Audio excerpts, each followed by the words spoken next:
All right, let's talk about Kirk Cousins and the Atlanta Falcons, who had a rough day against the Seattle Seahawks, who, got to give credit to Seattle, right? They made a lot of plays, and we'll talk about that throughout this video of things that they did well. But for the Atlanta Falcons, Kirk Cousins' box score is horrible. I don't think his game was actually that bad, but there still were some issues. So let's talk about the issues and the positives and maybe where the Falcons can go from here. So starting off with the play you see on your screen, to me, this is the biggest issue that Atlanta has, and we've seen this a couple times now. The Pittsburgh game reminds me of this as well, which is sometimes they only have one way they can win. And what I mean by that is you see this route concept on the screen against zone coverage, something that could work. Right when this play begins, you see Cousins looks in that direction, and is this open? I mean, maybe the Drake London route that's cutting right now towards the bottom of the screen could get open, but it's not an easy throw, and Cousins wants something a little bit easier on this play, so he's going to decide to wait. However, the second he tries to get to his next read,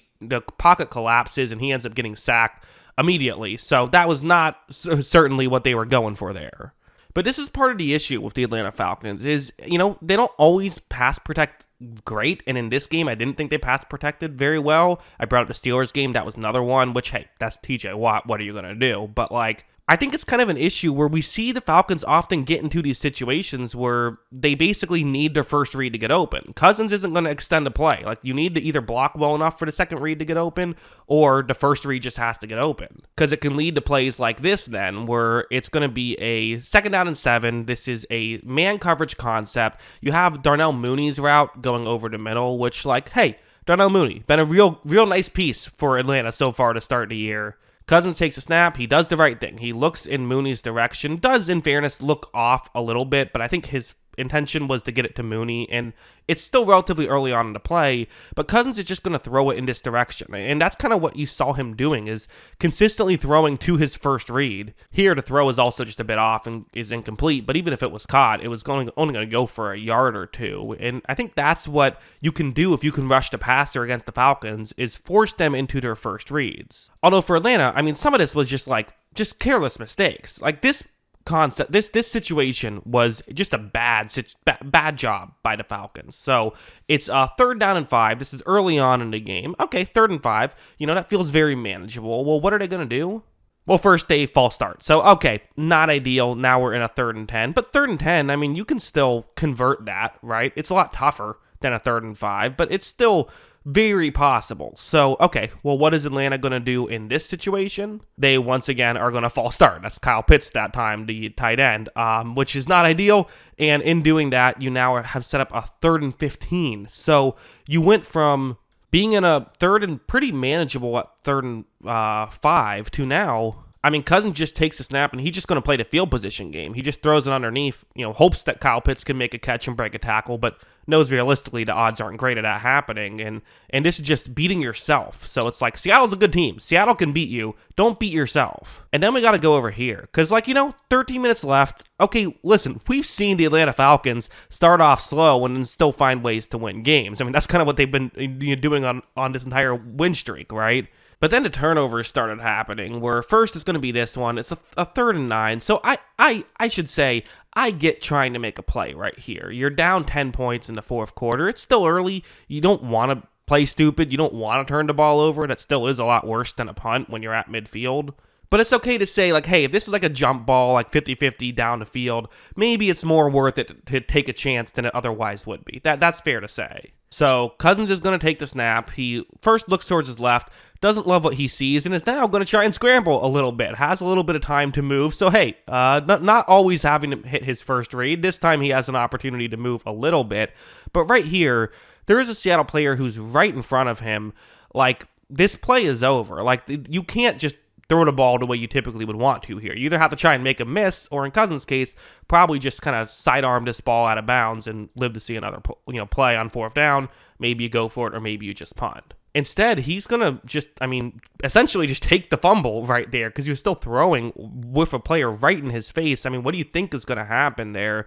This is a bad mistake. It was recovered for a touchdown, and now instead of being in a tough situation, now it's just, a disaster situation. Now you just have to start trying stuff, try and get back in this game. But heading over here, it's still a game that you're gonna try and win. Like if you get a score here, like it is a 2-score game again, you're kind of back to where you were.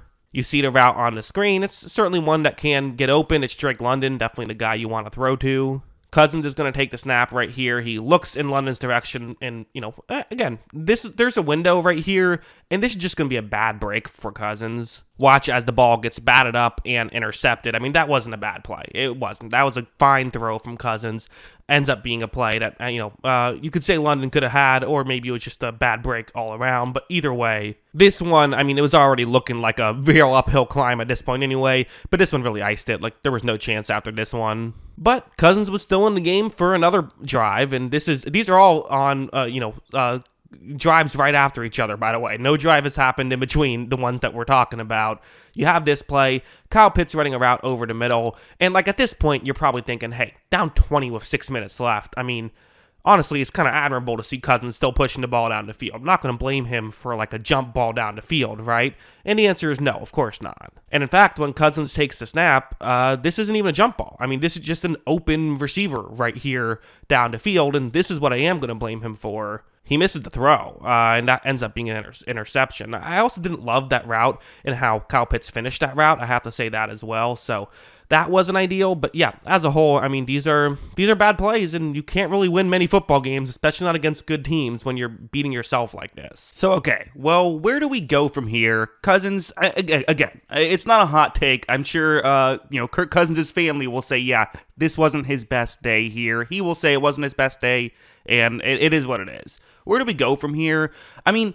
You play Tampa Bay next week, which is going to be just a huge game, right? For the division lead. Once again, they just played a crazy game a couple weeks ago. You hope you can do the similar things you were able to do, which is get these first reads open, right? And Tampa Bay doesn't rush the passer as well, so that could help as well. And just, I think that's kind of what you have to do. It's just, again, it's tough because you have a clear flaw in your game, in my opinion, which, like, again, every quarterback has some flaws. This is Cousins' flaw, and I also think the Falcons have to block better than they did against Seattle. I think that's part of it. But if you can start to block a little better and you can just get those first reads open more, then you can make plays happen and make good things happen. The only other thing I would mention is Cousins just has to limit damage better. He has to throw the ball away quicker, things like that. You can't be turning the ball over like this. You're not going to win many games. So, yeah, those are my thoughts on Kirk Cousins and the Atlanta Falcons. That's what I think. What do you think? Let me know in the comments below. Always love hearing from y'all. And, of course, as always, thanks for watching.